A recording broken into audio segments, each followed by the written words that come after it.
नमस्कार, दिन भर की बड़ी खबरों में आपका स्वागत है। मैं हूं आपके साथ मानसी। आज इस बुलेटिन में बात होगी राहुल की पटना पहुंचते ही देश की सियासत में मचे बवाल की, पटना में कांग्रेस के संविधान सुरक्षा सम्मेलन की। देखेंगे केजरीवाल पर हमले के किस पर लगे आरोप, सैफ अली खान पर हमले के मामले में करीना ने क्या किया खुलासा, जानेंगे शेखर यादव के खिलाफ सीजेआई संजीव खन्ना से की गई और क्या मांग, और बुलेटिन के आखिर में देखेंगे जाने माने कार्टूनिस्ट इरफान की किस खबर पर पड़ी तिरछी नजर। लेकिन दिन भर की तमाम बड़ी खबरों से पहले एक नजर आज की सुर्खियों पर। मोदी राज में भारतीय अर्थव्यवस्था को लगा झटका, अंतर्राष्ट्रीय मुद्रा कोष का दावा 2025 में 6.5% की ग्रोथ रेट के साथ विकास करेगा भारत। मोदी सरकार ने 7% की दर का किया था दावा। किसान नेता डल्लेवाल के अनशन का 54वां दिन आज खनौरी और शंभू मोर्चे के नेताओं ने संयुक्त किसान मोर्चा के नेताओं के साथ की बैठक। 26 जनवरी के ट्रैक्टर मार्च पर बनाई रणनीति। चैंपियंस ट्रॉफी के लिए टीम इंडिया का हुआ ऐलान, रोहित शर्मा करेंगे कप्तानी, शुभमन गिल चुने गए उप कप्तान, मोहम्मद शमी की टीम में वापसी। और उत्तराखंड में यूसीसी पर बवाल, मुस्लिम सेवा संगठन की बीजेपी सरकार को चेतावनी, जैसे ही समान नागरिक संहिता लागू होगी हम अगले ही दिन उत्तराखंड हाई कोर्ट पहुंच जाएंगे। ये तो थी सुर्खियां। अब बात आज की सबसे बड़ी खबर की। बिहार की सियासत में जबरदस्त बवाल मचा हुआ है। असर दिल्ली से लेकर आंध्र प्रदेश तक दिखाई दे रहा है। आज राहुल गांधी पटना पहुंचे थे, संविधान सुरक्षा सम्मेलन में हिस्सा लिया तो लालू यादव ने पार्टी की राष्ट्रीय कार्यकारिणी की बैठक बुला ली। नीतीश को बड़ा मैसेज भेजा गया, जिसके बाद दिल्ली में बीजेपी हाईकमान सक्रिय हो गया। जेडीयू के कार्यकारी अध्यक्ष से मिलने अमित शाह पहुंच गए। चंद्रबाबू नायडू को भी साधने की कोशिश हो रही है। साफ है, बिहार से लेकर दिल्ली तक बड़ा बदलाव होता दिखाई दे रहा है। देश की सियासत का पारा आज एकदम से गर्मा गया। राहुल गांधी पटना पहुंचे। यहाँ सबसे पहले उनकी तेजस्वी यादव से मुलाकात हुई। लालू यादव राहुल गांधी से मिलने पहुंचे। लालू यादव और राहुल गांधी के बीच बंद कमरे में मुलाकात हुई। वाम दलों के नेताओं से भी संपर्क साधा गया।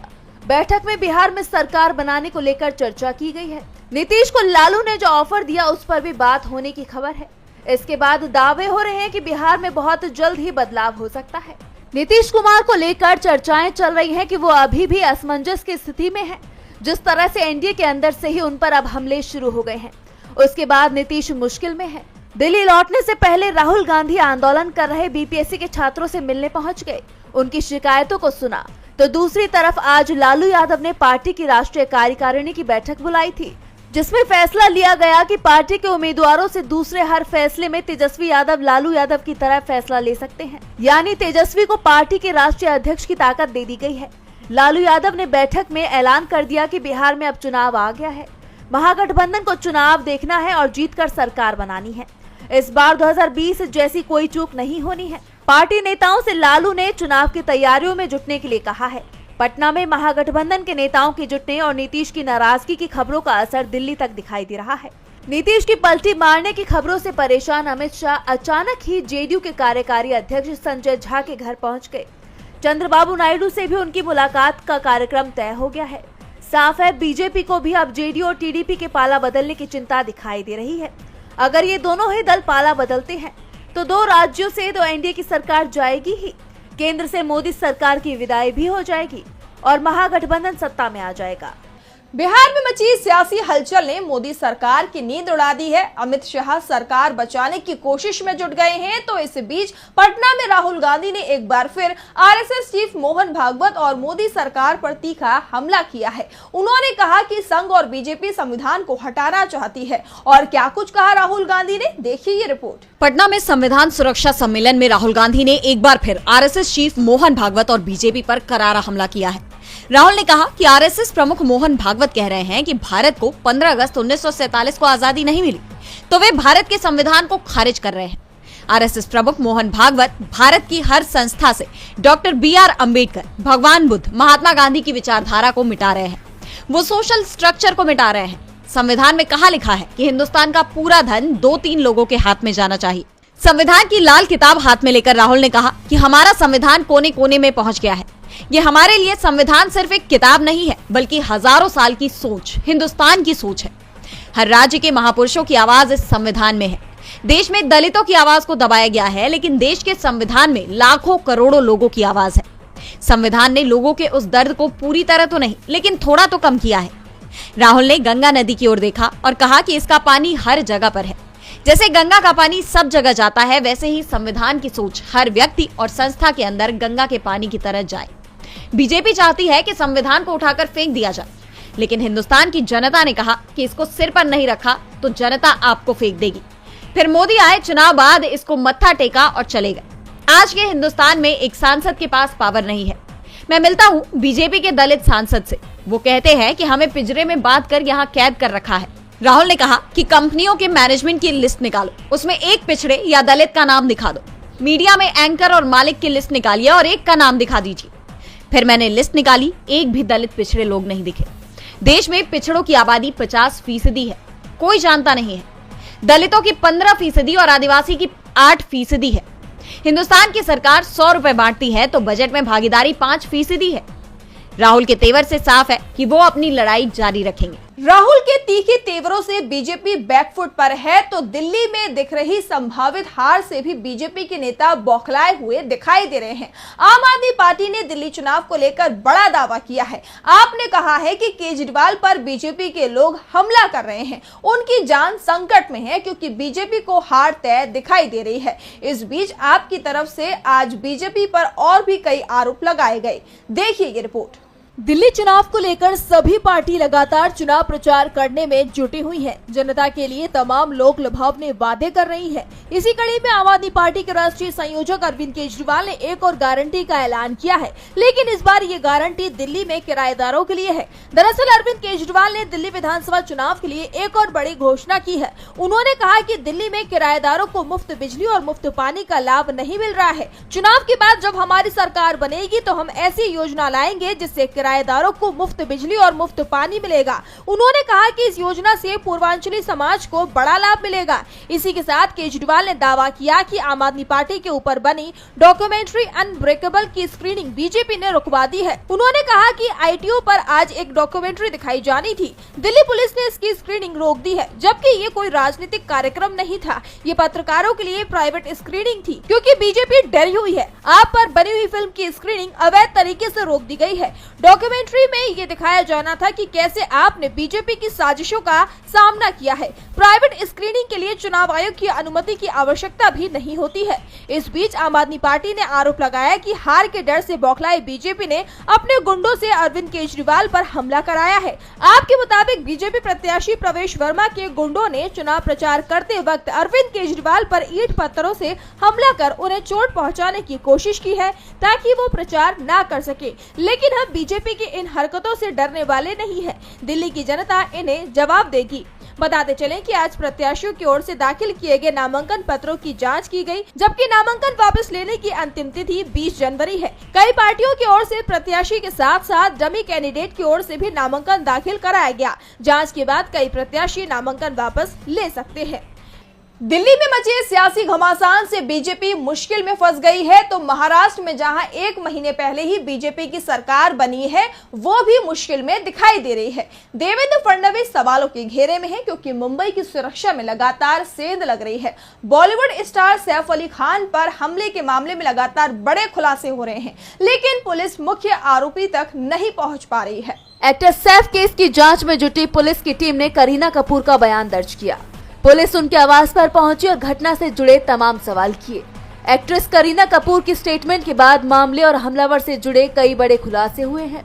करीना ने अपने बयान में कहा है कि सैफ के बीच बचाव के कारण ही हमलावर उनके छोटे बेटे जहांगीर तक नहीं पहुंच पाया। हमलावर काफी आक्रामक था और उसने हिंसक हाथापाई की। उसने कई बार सैफ पर हमला किया, लेकिन अपराधी ने सामने रखी ज्वेलरी को छुआ तक नहीं, न ही उनके घर से कोई चीज चुराई। मैं हमले के बाद घबरा गई थी, इसलिए करिश्मा मुझे अपने घर ले गई।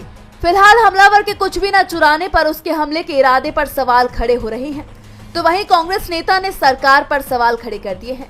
महाराष्ट्र कांग्रेस प्रदेश अध्यक्ष नाना पटोले ने इस मुद्दे पर सरकार को घेरते हुए कहा कि महाराष्ट्र में प्रशासन में कोई दम नहीं है। बीजेपी कहती है कि पुलिस का हौसला कम करने का कोई काम ना करे, लेकिन भर्ती से लेकर पोस्टिंग में कमीशन खाया है। दूसरी बात यह है कि महाराष्ट्र में जंगल राज पैदा करने का काम भी सरकार ने किया है। सेलिब्रिटी यहाँ पर सुरक्षित नहीं है, गांव का सरपंच भी सुरक्षित नहीं है, आम जनता भी सुरक्षित नहीं है। सैफ अली खान के मामले में गुनहगार का नहीं मिलने का मतलब है कि सरकार ने पुलिस में करप्शन का काम किया है। ऐसे में महाराष्ट्र की कानून व्यवस्था सवालों के घेरे में आ गई है। सैफ की जान पर आया संकट टल गया है, लेकिन अभी कुछ दिन वो अस्पताल में ही रहेंगे। इस बीच मुसलमानों पर विवादित बयान देने वाले इलाहाबाद हाईकोर्ट के जज शेखर यादव पर आया संकट टलता नहीं दिख रहा है। अब सुप्रीम कोर्ट के 11 वरिष्ठ वकीलों ने शेखर यादव के खिलाफ मामला दर्ज कराने की मांग सीजेआई से की है। सीजेआई को पत्र लिखा गया है, देखिए ये रिपोर्ट। सुप्रीम कोर्ट के 13 सीनियर वकीलों ने इलाहाबाद हाई कोर्ट के जस्टिस शेखर कुमार यादव के बयान को लेकर सीजेआई संजीव खन्ना को चिट्ठी लिखी है। चिट्ठी में सीजेआई से कहा गया है कि वो जस्टिस यादव के भाषण का स्वतः संज्ञान लें और मामले की गंभीरता को देखते हुए सीबीआई को जस्टिस यादव के खिलाफ एफआईआर दर्ज करने के निर्देश दें। वकीलों ने अपनी चिट्ठी में लिखा है कि ये सार्वजनिक रूप से संज्ञान में लाया गया है और व्यापक रूप से रिपोर्ट किया गया है कि इलाहाबाद हाईकोर्ट के एक वर्तमान न्यायाधीश जस्टिस शेखर यादव ने 8 दिसंबर 2024 को एक सभा को संबोधित किया। इस सभा का आयोजन विश्व हिंदू परिषद के कानूनी प्रकोष्ठ द्वारा इलाहाबाद हाईकोर्ट के पुस्तकालय परिसर में किया गया था। उनके भाषण की सामग्री, जिसे रिकॉर्ड किया गया और व्यापक रूप से प्रसारित किया गया, को नफरती भाषण के रूप में वर्णित किया गया है, जिसमें ऐसी टिप्पणियां शामिल हैं जो असंवैधानिक और एक न्यायाधीश द्वारा ली गई पद की शपथ के विपरीत प्रतीत होती हैं। बता दें कि जस्टिस शेखर यादव ने विश्व हिंदू परिषद के कार्यक्रम में मुसलमानों को लेकर विवादित बयान दिया था। उन्होंने कहा था कि देश बहुसंख्यकों के हिसाब से चलेगा। इसी के साथ उन्होंने मुस्लिमों को देश के लिए खतरा बताया था। इस बयान को लेकर विवाद बढ़ता देख सुप्रीम कोर्ट के कॉलेजियम ने जज यादव को दिल्ली बुलाकर नसीहत भी दी थी, जिसके बाद हाल ही में जस्टिस यादव ने सुप्रीम कोर्ट में अपना जवाब दाखिल करते हुए अपने बयान पर कायम रहने की बात कही थी। जिसके बाद अब सुप्रीम कोर्ट के 13 सीनियर वकीलों ने इस मामले की सीबीआई जांच की मांग करते हुए सीजेआई संजीव खन्ना को चिट्ठी लिखी है। अब देखना होगा कि वकीलों की इस मांग पर सुप्रीम कोर्ट क्या संज्ञान लेता है। शेखर यादव पर क्या कार्रवाई होती है, इसका फैसला सीजेआई को लेना होगा, लेकिन आरजीकर मामले में जरूर इंसाफ हो गया है। सियालदह कोर्ट में आज इस मामले में फैसला आ गया है। आरोपी संजय रॉय को कोर्ट ने दोषी ठहरा दिया है। अब 20 जनवरी को इस मामले में कोर्ट सजा का ऐलान करेगा। कोलकाता के आरजीकर अस्पताल मामले में सियालदह कोर्ट का फैसला आ गया है। कोर्ट ने मुख्य आरोपी संजय रॉय को दोषी करार दिया है। अब कोर्ट 20 जनवरी को संजय रॉय को सजा सुनाएगा। बता दें कि आरजीकर मामले के 163 दिनों के बाद कोर्ट ने यह फैसला सुनाया है। सीबीआई ने कोर्ट से दोषी के लिए सख्त से सख्त सजा की मांग की है। वहीं दोषी की बहन का कहना है कि इस फैसले को चुनौती देने की उनकी कोई योजना नहीं है। बता दें कि पिछले साल 8 से 9 अगस्त की दरमियानी रात कोलकाता के आरजीकर अस्पताल में एक ट्रेनी महिला डॉक्टर के साथ शारीरिक उत्पीड़न के साथ साथ जान लेने का भी मामला सुर्खियों में आया था, जिसके बाद 10 अगस्त को आरोपी संजय रॉय को गिरफ्तार किया गया था। टास्क फोर्स ने जांच शुरू होने के 6 घंटे के अंदर ही संजय रॉय को अरेस्ट किया था। सीसीटीवी के अलावा पुलिस को सेमिनार हॉल से एक टूटा हुआ ब्लूटूथ ईयरफोन मिला था। ये दोषी के फोन से कनेक्ट हो गया था। संजय की जीन्स और जूतों पर पीड़िता का ब्लड भी पाया गया था। इसके साथ ही साथ संजय का डीएनए मौके पर मिले सबूतों से भी मैच हुआ था। संजय के शरीर पर चोट के जो 5 निशान मिले थे वे उससे 24 से 48 घंटे के अंदर ही लगे थे। माना गया कि यह ब्लंट फोर्स इंजरी है जो पीड़ित से अपने बचाव के दौरान हुई होगी। इसी के जरिए पुलिस संजय को पकड़ने में कामयाब रही थी। मामले को लेकर न सिर्फ कोलकाता बल्कि देश भर में गुस्सा देखा गया था और अब 163 दिनों के बाद कोर्ट ने संजय रॉय को दोषी करार दे दिया है। अब देखना होगा कि 20 जनवरी को कोर्ट दोषी संजय रॉय को कौन सी सजा सुनाती है। 20 जनवरी को कोर्ट संजय रॉय को सजा देगा तो इसी दिन अमेरिका में भी बड़ा परिवर्तन होगा। अमेरिका में सत्ता जो बाइडेन के हाथ से फिसलकर डोनाल्ड ट्रंप के हाथ जाएगी, लेकिन ट्रंप के शपथ ग्रहण की जगह में बड़ा बदलाव किया जा रहा है। देखिए रिपोर्ट। अमेरिका में डोनाल्ड ट्रंप के शपथ ग्रहण की तैयारियां लगभग पूरी हो चुकी हैं। 20 जनवरी को वो अमेरिका के 47वें राष्ट्रपति के तौर पर शपथ लेंगे, लेकिन ऐन वक्त पर उनके शपथ ग्रहण समारोह में बड़ा बदलाव किया गया है। अब ये समारोह खुले में न होकर यूएस कैपिटल हिल यानी अमेरिकी संसद के अंदर होगा। भीषण ठंड की वजह से वेन्यू में ये बदलाव किया गया है। रॉयटर्स की रिपोर्ट के मुताबिक मौसम विभाग ने ट्रंप के शपथ ग्रहण के दौरान तापमान -7 डिग्री सेल्सियस रहने का अनुमान जताया है। ऐसे में डोनाल्ड ट्रंप ने खुद अपने सोशल मीडिया पर पोस्ट कर कहा कि देश में आर्कटिक यानी नॉर्थ पोल के पास का बर्फीला तूफान चल रहा है और मैं नहीं चाहता कि लोग किसी भी तरह से घायल हो, इसलिए मैंने प्रार्थना और अन्य भाषणों के अलावा उद्घाटन भाषण भी कैपिटल रोटुंडा में दिए जाने का आदेश दिया है। दरअसल capital rotunda Capitol Hill building में गुंबद के नीचे है। आपको बता दें कि 40 साल में ये पहली बार होगा जब अमेरिकी राष्ट्रपति का शपथ ग्रहण समारोह संसद के भीतर किया जाएगा। इससे पहले 1985 में रोनाल्ड रीगन का दूसरा शपथ ग्रहण भी कैपिटल रोटुंडा में हुआ था। उस वक्त तापमान -23 से -29 डिग्री सेल्सियस के बीच था। और अब एक बार फिर संसद के अंदर शपथ ग्रहण होने जा रहा है। इस समारोह में कई देश के राष्ट्रपति, प्रधानमंत्री शिरकत करेंगे। ट्रंप के शपथ ग्रहण के एक दिन बाद 21 जनवरी को क्वाड देशों ऑस्ट्रेलिया, भारत, जापान और अमेरिका के विदेश मंत्रियों की बैठक होगी।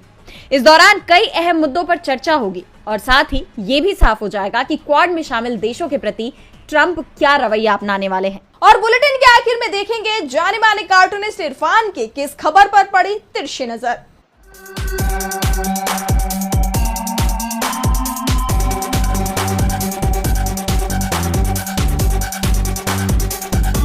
दिल्ली विधानसभा चुनाव के प्रचार अब फुल स्विंग में हैं। पिछले 10 साल में बीजेपी ने जो प्रशिक्षण लिया वो अब सड़कों पर दिखाई दे रहा है। तो आम आदमी पार्टी की सरकार ने जो 10 साल में काम किए वो स्कूलों में, सड़कों पर और लोगों के घरों में दिखाई पड़ रहे हैं। लेकिन उसके बावजूद उन पर हमले हो रहे हैं। आखिर ये हमले कर कौन रहा है? कम से कम वो जनता तो नहीं करेगी जिसके लिए पिछले 10 साल तक आम आदमी पार्टी काम करती रही।